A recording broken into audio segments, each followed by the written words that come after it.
Hello, hello, hello, hello, hello, Facebook fam. How are you guys doing? Hello, everybody. Giving you guys an opportunity to hop on. And you guys know it is Tuesday. And you know what goes down here. Wife chat goes down here. And so, everybody who's hopping on, thank you so much for hopping on. I truly appreciate you. So do me a favor and make sure that you're hitting the share button, letting all my one sexy wives know that wife chat is going down here. Thank you so much for joining me. Thank you, thank you, thank you. Make sure that you're putting in the chat box where you're joining me from. I would love to give you a shout out. Hello, everybody. Thank you so much for joining me. I appreciate you. So make sure that you're putting in the chat box where you're joining me from. I hope your week is off to an amazing start. I know mine is because at the end of the week, I'm going to be going somewhere. So I'm excited. So, again, you guys, thank you so much for hopping on. Thank you so much for joining me. Thank you so much for hitting the share button. I truly appreciate you. And again, welcome to Wife Chat. I appreciate you guys. I truly do. Make sure that you're putting where you're joining me from. I would love to um, give you a shout out. And so tonight, this chat is a little special chat, and it's special to me because next week, Gil and I will be. Hello from Alabama, AJ from Alabama. I appreciate you. I really do. I really, really do. Oh, it's not AJ, it's Consuela. Thank you. I'm sorry. Thank you so much for joining me from Alabama. Tell everybody from Alabama, Gail Crowder said, "What's up?" Again, you guys, thank you so much for joining me. Thank you so much for hitting the share button, letting all my one sexy wives know that wife chat is going down here. But what I was saying was is that tonight's chat is a special chat to me. It's a special chat because I want to talk to you about 15 lessons that I have learned being married 35 years. On July the 20th, Gail and I will be married 35 years, and that is, we've been married most of our lives to one another. And I am so blessed to say that we're in a good space, here and now, right? But it has not always been that way. And so tonight I want to just give you 15 lessons that I have learned over the 35 years. And they're very basic lessons, but they're lessons that I believe will help you guys pour into your own marriages, and lessons that you could consider to make your marriage last and have longevity, right? And I have talked to you guys about so many things here on Wife Chat and my YouTube channel and all of my social media platforms. And again, you guys, thank you so much for joining me. Make sure that you're hitting the share button and letting everybody know that Wife Chat is going down. So, this Wife Chat tonight, again, is not from any other wife or husband. This actually is coming from my heart, and I want to pour into you guys today. So let's get with it. And again, make sure that you're putting in the chat where you're joining me from. And if you're watching me from my YouTube channel, I appreciate you for hopping on from my YouTube channel. I appreciate you guys hanging in there with me and being a part of my tribe on my YouTube channel. I appreciate you. So, the 15 lessons that I have learned in 35 years. And again, next week, I just want to tell you guys there will be no wife chat, but I am going to be running a challenge next week while Gil and I are on a much needed vacation. And so I will be posting pictures and stuff from my vacation, just to let you guys know how much fun we're having, because I'm anticipating we're going to have a lot of fun. Okay. So I'm going to unplug and not work or do anything, but just have a good time. So, lesson number one, that mutual respect goes a long way in a marriage, right? And if you any of you guys have followed me on any of my social media, you guys know I have been 100% 100% transparent with my wins and my loses and my in between when it comes to being married for as long as I've been married. I came into my marriage as 100% a boss at age 21. I had my own house, my own car, my own everything when I married Gail, and I was literally out of control and I was 100% disrespectful. So, respect goes a long, long way in a marriage. It really does. So if you have lost respect for your spouse, I would tell you to really take some time and to ponder where did it go and how you can get it back. Because mutual respect in marriage, again, can go a long, long way. And I just did a survey of men that is in my database, which is like 600 and something men in my database from all over the world. And I did a survey and I asked them, what are the seven emotional needs that you need? And I thought that sex would be the number one thing, but actually it came back as respect, right? Hi, Tyra. How are you? Thank you so much for joining me. And so, respect, mutual respect in a marriage goes a long way. Number two, that I don't always have to say what I'm thinking, right?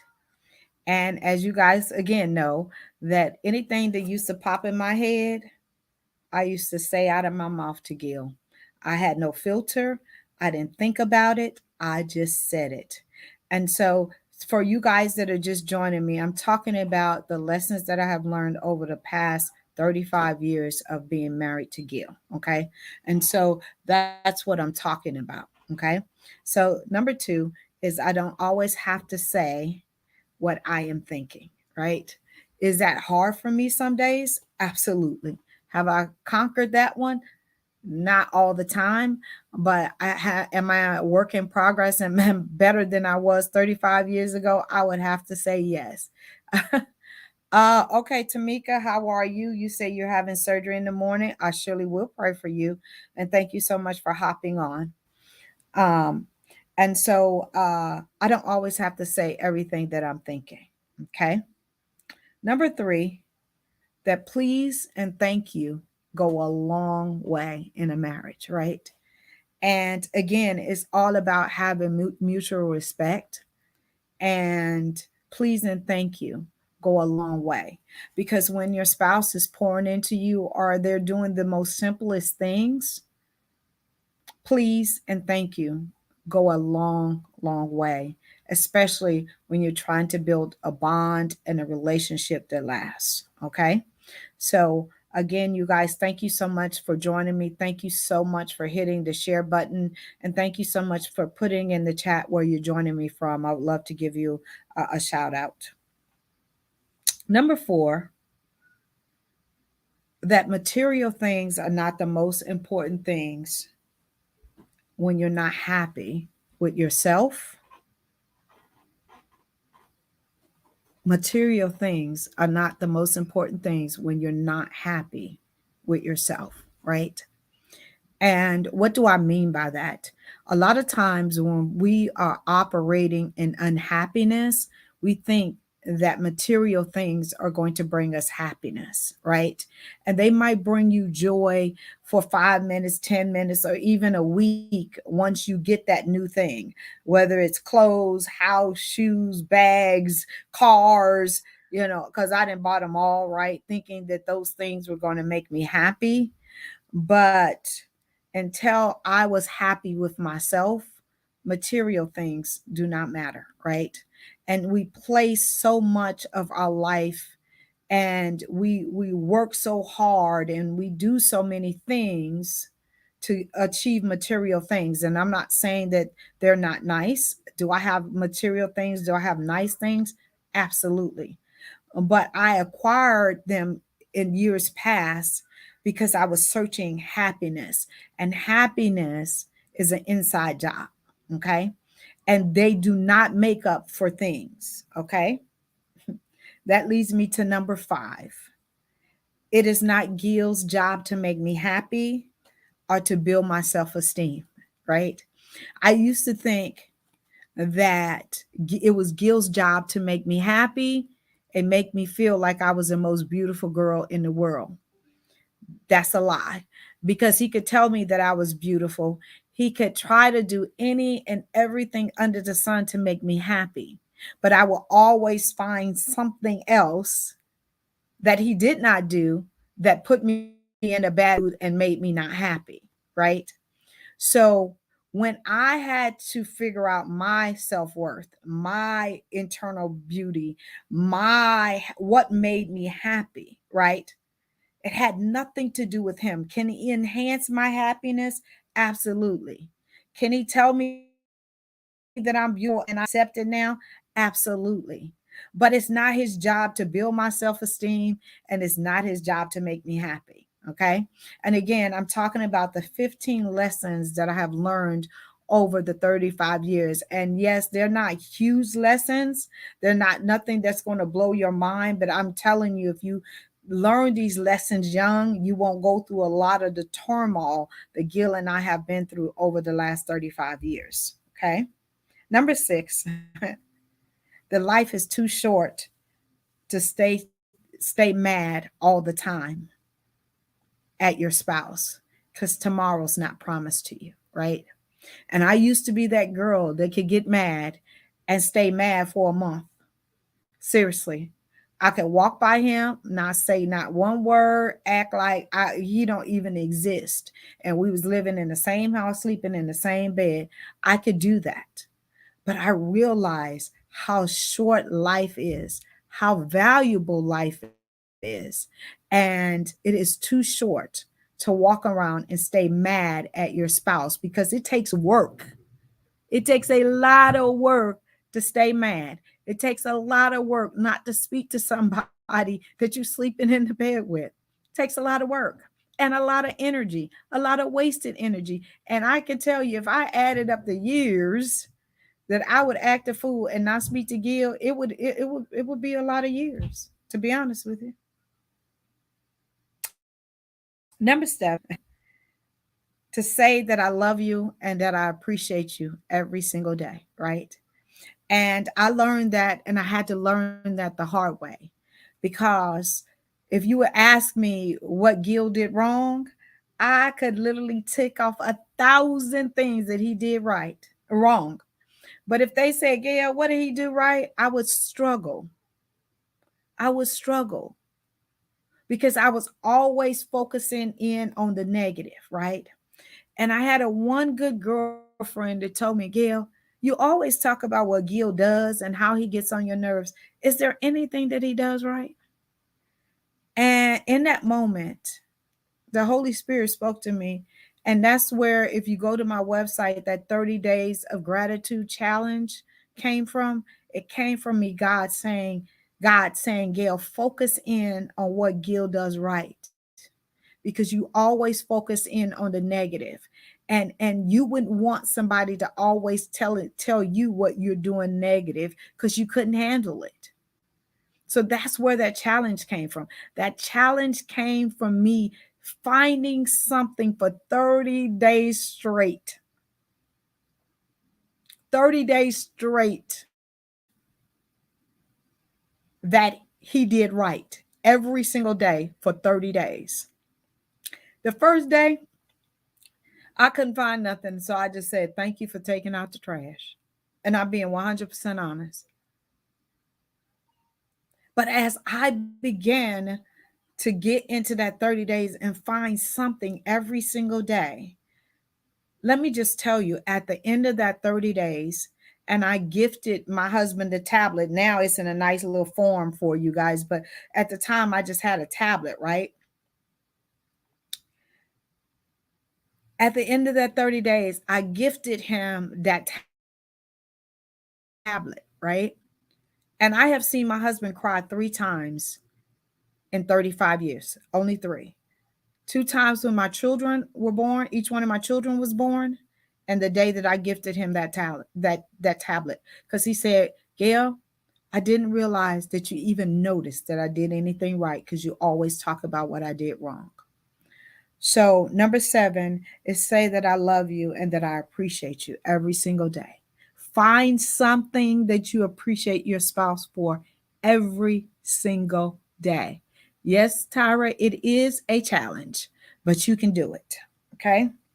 Number 8, don't forget to laugh and have fun even during the hard times. Find something to laugh about together.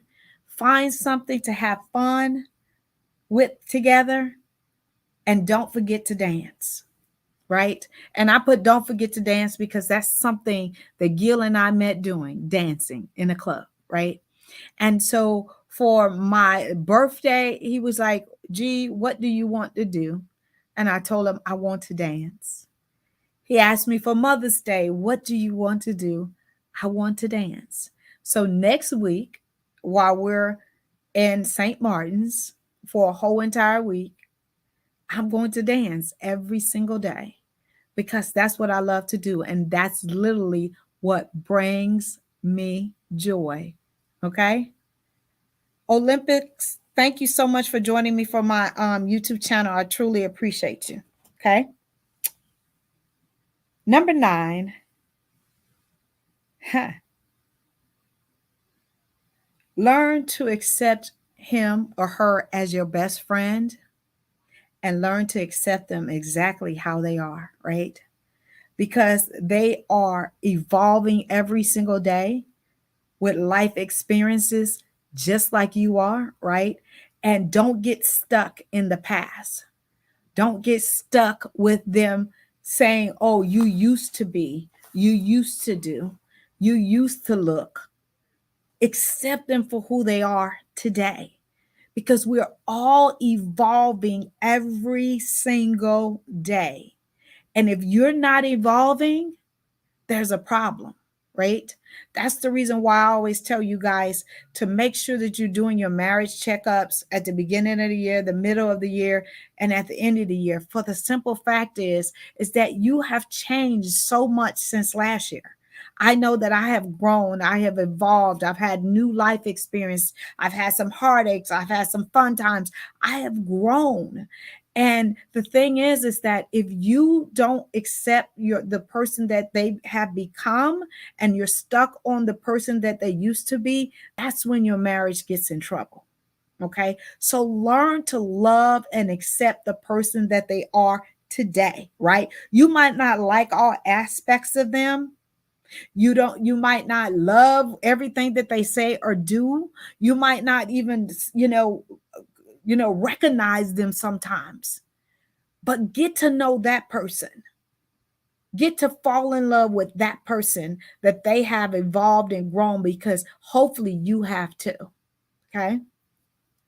Number 10 is one of the most important things. Is pray for your spouse daily, right? Even when you don't like them, pray for them, right? Because I used to struggle with that. I was like, God, I can't, ain't nothing to say for him, and I ain't got nothing to say. And I had to learn to pray for him anyway. Because the thing is that I pray for you guys and marriages and intercede for marriages all over the world every single morning at 4 a.m. Eastern Standard Time, no matter where I am in the world, right? So I had stopped praying for the person that I became one flesh with, right? The devil knew that, right? And so it started building a wedge between Gil and I. So I began to pray for Gil daily, whether we was in a good place or not. And it was used to be so bad when we was on the verge of divorce, and we've been on the verge twice. And I'm not just talking about, I'm talking about legal, lawyers hired, papers popping, right? But God told me to start praying for Gail. I'm like, I'm about to leave him. Like, why am I going to pray for him? Right. And I had to literally write it out on cue cards because I had nothing to say. But I just read the cue cards until it became natural. Right. And now I go in. I prayed for everything, prosperity, everything on his life, that he is healthy, wealthy, you name it, I pray for it. And I've done teachings on how to pray for your spouse for 20 minutes out of a day, right? So it won't be so hard. So you can look at the teachings on my YouTube channel. I've done that for you before. 11, don't forget to touch your spouse daily. Whether it's a hug, a handhold, a kiss, don't forget to touch your spouse daily. Because if you touch them daily, that is where the energy exchange happens, and that's where intimacy stays alive. I'm not talking about sex, that's a good thing, but I'm talking about building intimacy on a everyday basis with the small things. So don't forget to touch your spouse daily, even when you're not in a good space. Just walk up to them and hug them. Walk up to them and give them a kiss. Walk up to them and touch their butt. Whatever you need to do, but don't forget to touch your spouse daily. Number 12, make a commitment that there's no plan B, right? We are only operating on plan A. And what is plan A? Plan A is to death do us part. Now, could I have always said that? The answer is absolutely not. But the last time that Gil and I was on the verge of divorce, we sat down and we're like, you know what? We have spent thousands of dollars, and I'm talking about $1,000 because them people want a retainer, and every time you call them, email them, they charging you anywhere from $30 to $80 to answer an email or answer a phone call. That ain't even you negotiating or nothing like that. In between here and I, because we couldn't talk, we spent about $6,000 for a divorce that didn't even go through, and that was just a preliminary. We didn't even get the division of assets or nothing. So we decided that we're committed to no plan B. We're committed. We only got a plan A. No matter how bad it gets, no plan B. Number 13, that trouble don't last always. Even when you think that your marriage is worse, even when you think your spouse have lost their mind, they didn't went crazy or whatever, just know that trouble does not last always. This too shall pass. It shall. I remember it was some days I was like, I can't even get out of bed. It's just too much. It was just like I was in this whirlwind of darkness. But I had to realize that trouble don't last always. Number 14, definitely a marathon and not a sprint. You got to pace yourself. You got to pace yourself and set small goals to get to the finish line. And you talking to someone that wants something right now. Everything for me is like a microwave. And for everything for Gil is sure like an oven. But realize that for us to be in the same race, we had to set small goals and try to achieve them together. Because if I sprinted and he was jogging, we were not going to ever finish the race together. So it is definitely a marathon and not a sprint. And set small goals along the way.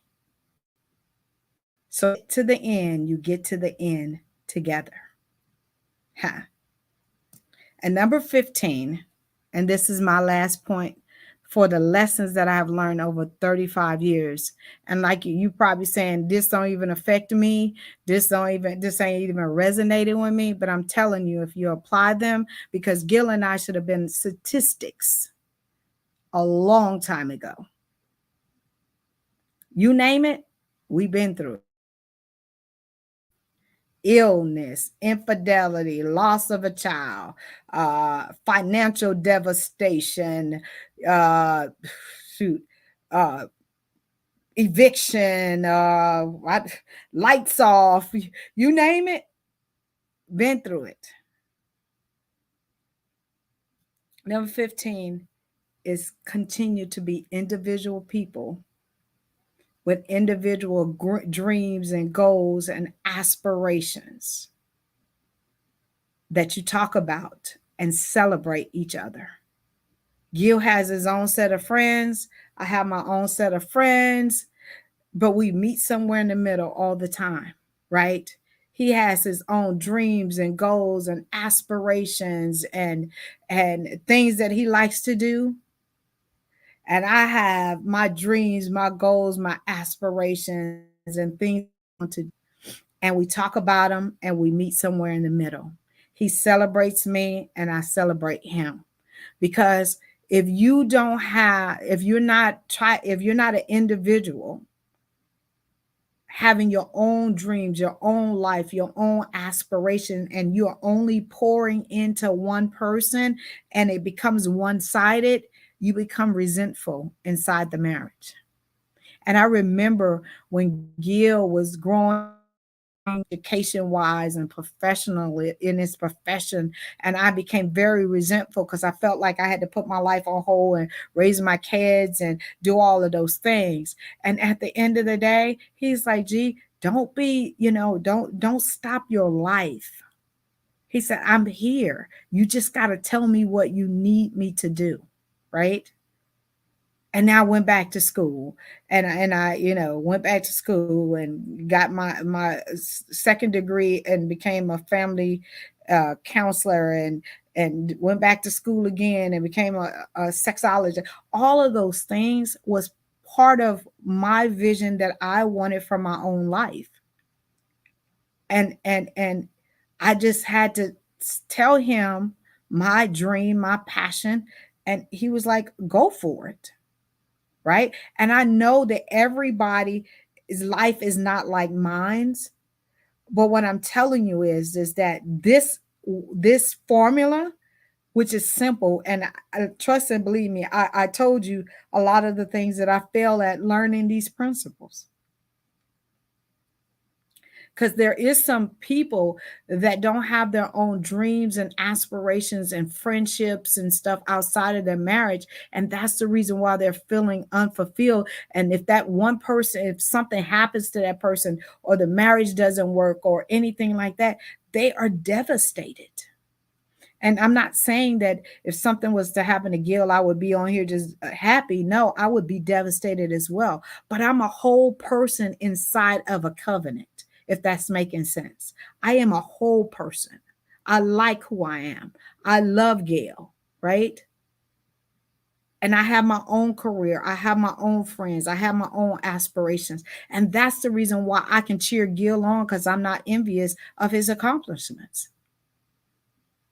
So I hope that's making sense. And so, you guys, hi, Nicole, how are you? You guys, thank you so much for allowing me to pour into you guys and give you the lessons that I have learned and a lot of my failures that I have learned over the past 35 years. I have put them in videos. I have put them in Wife Chat. You can go to my YouTube channel. Like I said, I am one of the most open books, in the same way I am on here. People are shocked that I'm the same way when they talk to me or when they meet me, because I can't live a double life. Okay. And if you meet Gil, he gonna tell you Gil's the same way that I am over there, because I can't live a double life, right? You are well, Auntie Five. How are you? Thank you so much. I appreciate you.